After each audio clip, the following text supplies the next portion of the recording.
proyecto habla sobre el diseño de un proceso para la producción de cefalexina. Lo conforman de la Vega Ramírez Elizabeth, Medina Guadarrama Alejandro, Palacio Rodríguez Andrea, Sánchez Muñoz Julio Antonio y yo, Castillo Islas.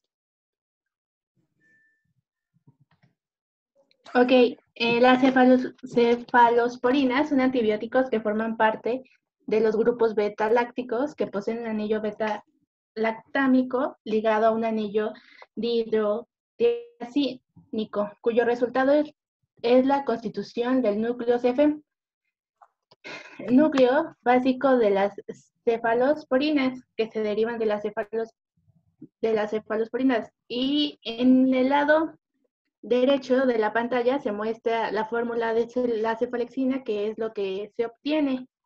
La cefalexina es un antibiótico de primera generación y normalmente es usada como tratamiento de segunda elección en pacientes alérgicos a ampicilinas. Tiene un amplio espectro contra Streptococcus pneumoniae y también contra Klebsiella y E. coli. Nuestra justificación es que son productos de alto costo que actualmente implican aproximadamente el 41% de las ventas del mercado mundial de antibióticos. Y los métodos son dos fases de soporte, sustrato de fermentación sólida, que pueden llegar a ser de sistemas de producción alternativos altamente eficientes. Siguiente. El microorganismo que nos va a dar la cefalexina es el Cephalosporium acronium o Acronium cryogenium. Es un género de hongos imperfectos de la clase de Hymomicetos, también llamados Acremonium. Este género se caracteriza por poseer un micelio rampante. Los espóforos nacen como ramas laterales, no son tabicadas, son rectas y no están dilatadas en su extremidad. Producen infecciones oportunistas en pacientes inmunodeprimidos. Esto se debe en la siguiente diapositiva. Presentaremos el medio de cultivo y veremos por qué en pacientes inmunodeprimidos es muy oportunista, porque su consumo es alto en carbono. Necesita una base nutricional de glucosa y aceites vegetales que sea usada como fuente de carbono, ya que el rendimiento y la expresión de los antibióticos beta-lactámicos depende principalmente de las fuentes de carbono suministradas. En este caso, en el lado derecho de la pantalla podemos ver un medio de cultivo a base de triptosa, extracto de levadura, extracto de carne, glucosa, sulfato ferroso, agar, agua destilada y se ajusta el pH a 7. Y en la siguiente diapositiva podemos observar otro medio de cultivo para la producción de biomasa de la cefalosporina C, que consta de lo siguiente. Igual contienen grandes fuentes de carbono como la sacarosa, el agua de cocimiento de maíz, el sulfato de amonio, que es una fuente de amonio, aceite de cacahuate, extracto de carne, cloruro de calcio, carbono de calcio, hidróxido de calcio, sulfato de magnesio. De ahí hacia abajo son puras trazas, sulfato magnoso, ferroso, cúprico, agua destilada y se ajusta de igual manera a pH 7. Y en esta diapositiva veremos las condiciones de fermentación. Ya teniendo los dos medios, el volumen final es de 2 litros. Se agita por 15 días a una temperatura ambiente, lo cual esto para la producción es bueno porque no se necesita como inyectar temperatura adicional para que este hongo pueda crecer con una agitación de 120 revoluciones por minuto. Se realiza la filtración al vacío para obtener la base acuosa que se separa de la biomasa y se deja secar a 60 grados por 24 horas para extraer la biomasa. y ya al final se hace la maceración en frío para obtener el producto. Caray, voy yo. Bueno, los parámetros cinéticos, como primer punto, es la producción de la cefalosporina que se obtiene de Acremonium chrysogenum y la cuantificación por electroforesis capilar. La justificación del uso de estos datos es que el microorganismo de interés permanece en el género de los Acremonium. Y todos los datos obtenidos dentro de esta presentación son de una tesis de grado de justamente ahí de la UPIBI. Ok. Esta tabla igual nos la proporciona la tesis, donde ya nos da la constante de saturación, que es de 0.011 miligramos sobre mililitro, al igual que el sustrato, la Miomax, la biomasa y las concentraciones de alimentación y flujo de alimentación. Todo eso lo sacamos ya los valores de la tesis. De la tesis, ok. A su vez, nosotros hicimos una simulación de cultivo en lote alimentado, lote continuo de los Acremonium chrysogenum. El primero es cultivo en lote. ¿Ven mi cursor? Sí, sí. Esta línea de aquí que va hacia arriba es la productividad. Después, esta línea de acá que ya toma como una fase estacionaria es el sustrato. Y de la línea que va hacia arriba, hacia abajo, hay... Más bien sería el sustrato, ¿no? Según yo, esta es la biomasa. Sí. Pero ¿qué no está creciendo? La biomasa tiene que crecer, ¿no? Ajá. Y el sustrato baja. Se me da que lo está diciendo al revés esos dos. Entonces este es el sustrato. El sustrato y el otro es la biomasa. Ah, ok. Llega una constante de saturación entonces. Sí. Okay. Sí, llega un momento en que se llega estacionario porque también se acaba el sustrato realmente.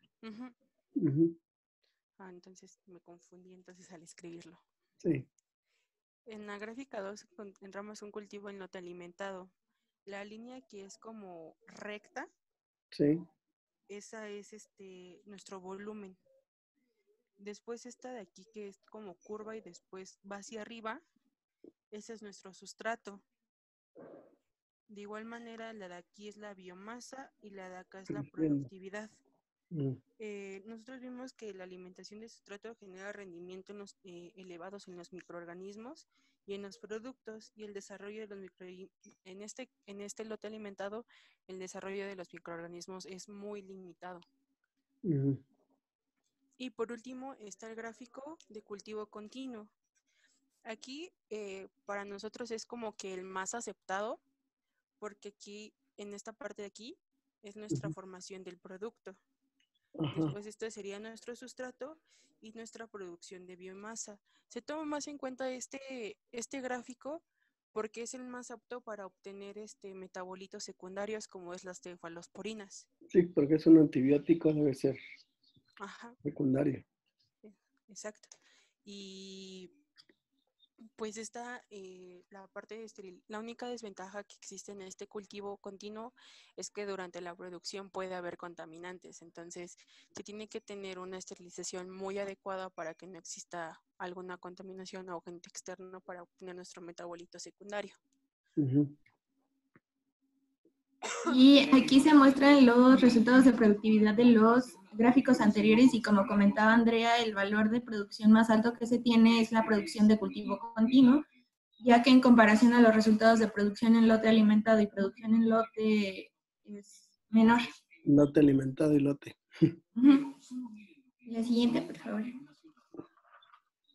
Después se tomaron los criterios iniciales del diseño para el bioreactor, que fueron tener caracterizado morfológica y bioquímicamente el cultivo a usar, características hidrodinámicas del reactor, la cinética del crecimiento bacteriana debe estar ampliamente estudiada, asegurar la estabilidad genética del microorganismo, esterilización lo más barata posible, control de las condiciones ambientales, construcción y modo de operación, facilidad para el escalamiento, inclusión del sistema de oxigenación adecuados, sistema de muestreo, adopción de refrigeradores y materiales no tóxicos. Siguiente, por favor. Después se tomaron en cuenta los parámetros cinéticos. Del lado derecho podemos ver la tabla que ya había mencionado Andrea con anterioridad de los datos de la tesis de producción de cefalexina, y el modelo más habitual para esto es el de Monod, que es el que ya habíamos visto en clase. La siguiente, por favor. Después pasamos a la agitación con una suposición de que el reactor trabaja 50 semanas anuales. Esto equivale a 350 días anuales. Y se calcula una merma de 15 días debido a asuetos y días de limpieza. La producción semanal, teniendo en cuenta que el tiempo de reacción para la obtención de cefalexina se siguen las directrices del estudio escalado a nivel de producción piloto, será la siguiente. Y el resultado semanal daría de 1.419 gramos sobre litro por semana. También se considera que el ciclo de producción de la cefalexina es de 15 días. Esto se partió la producción por semana para fines de cálculo, y después se observa que el resultado de la producción anual es de 70.95 gramos sobre litro por año. La siguiente.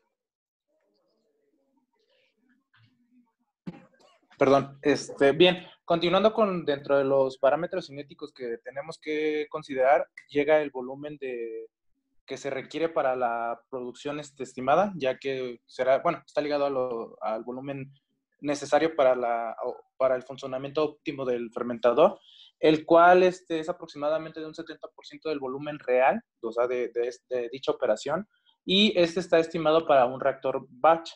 Las condiciones o el cumplimiento de las condiciones de este volumen están en función a la altura y del diámetro, el cual en este caso estamos ocupando o estimando que el diámetro sea de 2/3 de la altura total, y como se ve en la operación, vemos que el sustrato requerido va a ser de 846 litros, perdón. La siguiente.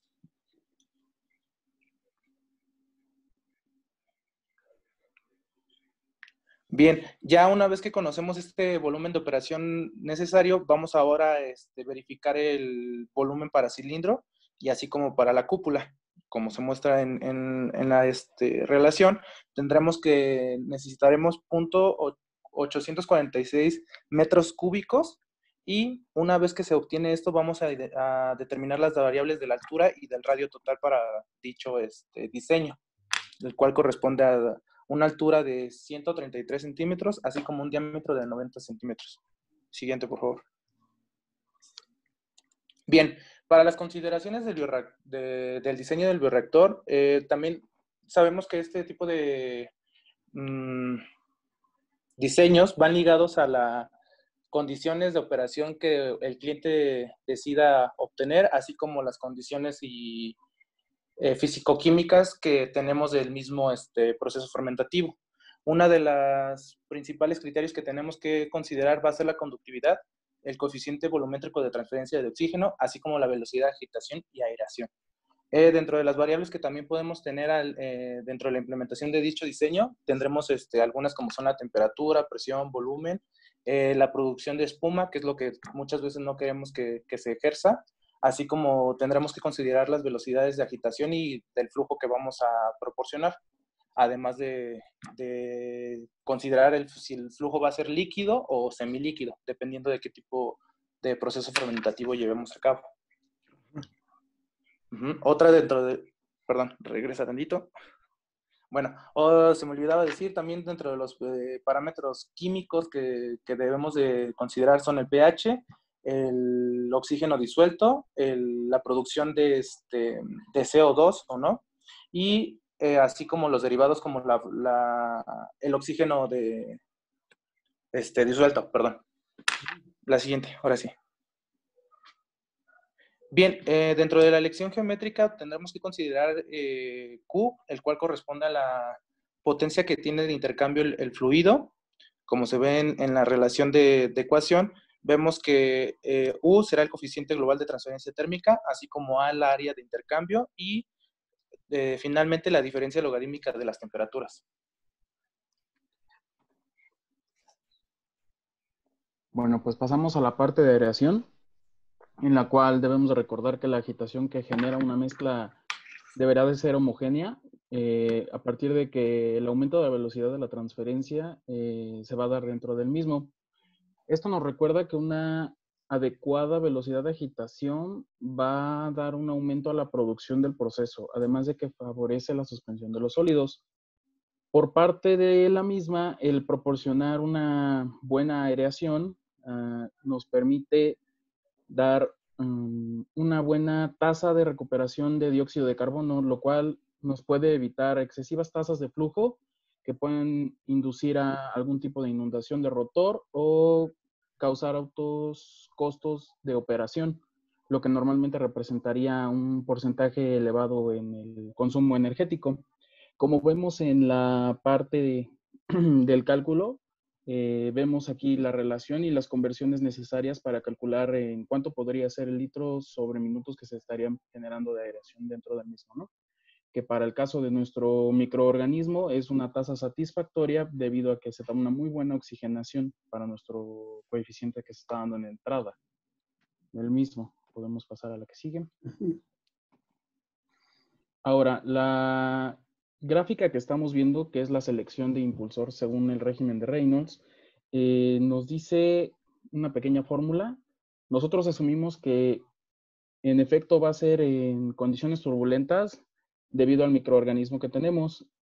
Es decir, que vamos a tener un consumo por parte del motor bastante alto, por lo cual vamos a seleccionar uno que esté ligeramente por arriba del consumo necesario, esto por razones de seguridad básicas que normalmente se da. Esto es parte principal del escalamiento, que es pues el control de los parámetros, ¿no? Para escalar de manera piloto las condiciones ideales que podría ser para obtener el mismo, ¿no? ¿Siguen? Ahora, ¿por qué seleccionamos el impulsor tipo Rushton? Estos son bastante útiles debido a que el flujo que se descarga será de manera radial hacia afuera de la pared del recipiente, con la mitad del flujo dirigido hacia arriba y la otra mitad hacia la parte de abajo. Eso nos daría una agitación, por así decirlo, homogénea, aunque también se podría utilizar para un tipo de mezcla monofásica, pero para el caso es ¿no? Son muy eficientes para la dispersión entre líquido-líquido y gas-líquido. Nos da buenos niveles de cizallamiento y turbulencia con un bombeo ligeramente más bajo. Por eso vemos aquí el cálculo donde será 6 el número de impulsores tipo Rushton que se estaría manejando. Aquí nomás en la fórmula que pones primera es de la DI va a la quinta, ¿no? Ah, cierto. Sí, pero sí, ya sí. veo que los cálculos... En el cálculo está bien. Un error de dedo ahí, ligeramente. Perdón. El 6 también se toma, bueno, la comprobación que se hizo con el número de potencias, el 6 es el número estándar que se maneja dentro de los impulsores tipo Rushton. Ese es como un dato importante también. Sí, acuérdense que cuando es turbulento, siempre es 6. Por eso generalmente lo ponemos en la fórmula como 6, siempre y cuando usemos impulsores tipo Rushton, ¿no? Así es, profe. ¿Qué más? Son los impulsores normalmente usados en las fermentaciones, sobre todo para aplicaciones primarias, ¿no? Como algunos otros procesos que también se dan. Otro ejemplo podría ser las fibras de industria de celulosa, ¿no? De papel, exacto, para el cual se usa. Y, pues, sí, por la velocidad que están usando de rotación, pues sí, no es muy alta, porque por lo que capto, pues también es algo viscoso, ¿no? Lo que se está formando. Exactamente, se forma un producto semi-viscoso. Tener ahí el tipo de microorganismo con micelio y todo, sí puede ser muy complicado, ¿no? Con algo más fuerte. Correcto. Bueno, por parte del flujo turbulento, recordamos que el flujo turbulento es un movimiento de fluido que se da de forma caótica, por así decirlo, en el cual las partículas serán estas las que se encuentren moviéndose de manera desordenada, formando ligeros remolinos periódicos. Por lo tanto, uno de los principales requerimientos del reactor va a ser que opere en este tipo de régimen. sobre todo porque el número de Reynolds estaría superior a los 4000 que encontramos ahí, ¿no? Ujú. Aquí también la Vemos- fórmula, acuérdense que es entre viscosidad, ¿no? Yo lo veo como que está multiplicando. Ah, sí, otro Eso. error de dedo. Sí. Es abajo la Viene más viscosidad. para que lo arregle. Eso sobre la viscosidad, sí, una disculpa. Ujú. Y Ay, caray. pues, ¿Qué más? básicamente, eso sería eso sería todo por parte de la Y la presentación. tesis es la que dice Sánchez M. 2000.